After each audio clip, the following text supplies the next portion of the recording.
पडणारे प्रश्न जर मी कागदावर मांडायचे ठरवले तर मला कागदच पुरायचे नाही आणि त्या प्रश्नांचा तुम्हाला काही पण त्रास होणार नाही, कारण मला उत्तराची अपेक्षाच नाहीये. तुम्ही माझे देव आहात, त्यामुळे तुम्हाला त्रास होईल असा कुठलाच प्रश्न मी कधीच निर्माण होऊ देणार नाही, माझ्या मनात पण आणि या घरात पण. खूप मोठ्या मनाने ज्या दिवशी तुम्ही माझा स्वीकार केला त्या दिवसाची शपथ घेऊन सांगते, येणारा प्रत्येक दिवस असाच तुमच्या पायाशी घालवेन. खरंच तुम्ही माझे देव आहात, त्यामुळे तुम्हाला दुःख होईल अशी कुठलीच चूक माझ्याकडून होऊ नये एवढीच पांडुरंगाच्या चरणी प्रार्थना. यापूर्वी निवडणुकांच्या आधी तुमच्या चेहऱ्यावर एवढी अस्वस्थता मी कधीच पाहिली नव्हती.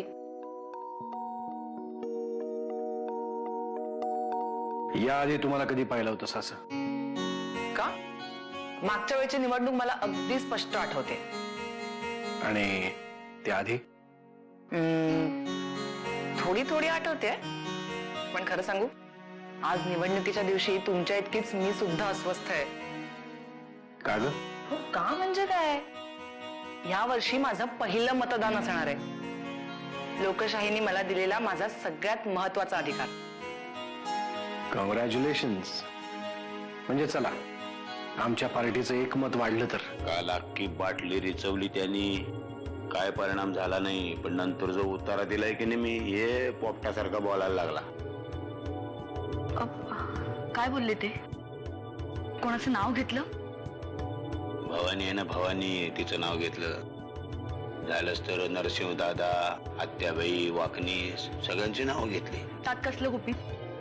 घरात जी षडयंत्र चालतात त्यात हेच तिघे असतात ना? चौथं नाव घेतलं ना, भवानी, त्याचा या सगळ्या कटकारस्थानांशी संबंध आहे. तुम्ही मोठा शोध लावण्याच्या नादात त्या भवानी माईला भेटायला जाऊ नका. मीही एकदा तिला भेटायला गेले होते. माझ्या प्रश्नाचं उत्तर राहिलं बाजूला, उलट 10 प्रश्न घेऊन परत आले. काळजी करू नका, आज इलेक्शन आहे, रामावतीला निघालोच आहे. आता जातोच आहे तर भेटून येतो भवानीला. पण या सगळ्या घटनांशी यांचा काय संबंध आहे याचा प्लीज शोध लावा. काळजी करू नका, इलेक्शन आहे, माझं एक मत नाही पडलं, दादा हारला तर पुन्हा चिडायचा.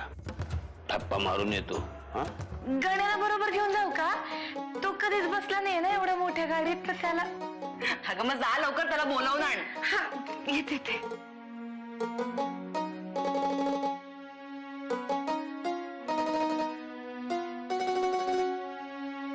अमृता, बरं वाटलं ग, खूप बरं वाटलं. का? अगं तुम्हा मायलेकींना असं एकमेकींची मनमोकळं बोलताना पाहून खूप बरं वाटलं बघ. आत्याजी प्लीज, मी या आधी तुला सांगितलंय, या घरातली माझ्या आईची जागा दुसरं कुणीही घेऊ शकत नाही. काय सांगितलं तुला आत्याने?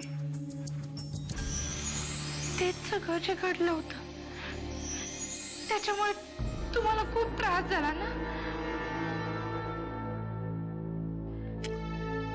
परमेश्वरा, अरे आता कसं समजावू मी हिला? मला नका काय सांगू, पण तू माझ्या डोळ्यासमोर जरी आला ना, माझ्या डोळ्यातून बाहेर पडलेल्या प्रत्येक थेंबाचा हिशोब मला हवा. माझं मला सगळं काही कळतंय, तुझं तू बघून घे. आणि त्या जानकीला जरा तिच्या नशिबावर सोडा, तिचं सगळं भलंच होणार आहे. कसं? तिला असं अंधारात ठेवून? तू कोण ठरवणार ती अंधारात आहे की नाही ते? कदाचित या अंधारातच तिचं नशीब उजळून निघेल. ओम नमः शिवाय, ओम नमः शिवाय, ओम नमः शिवाय, ओम नमः शिवाय.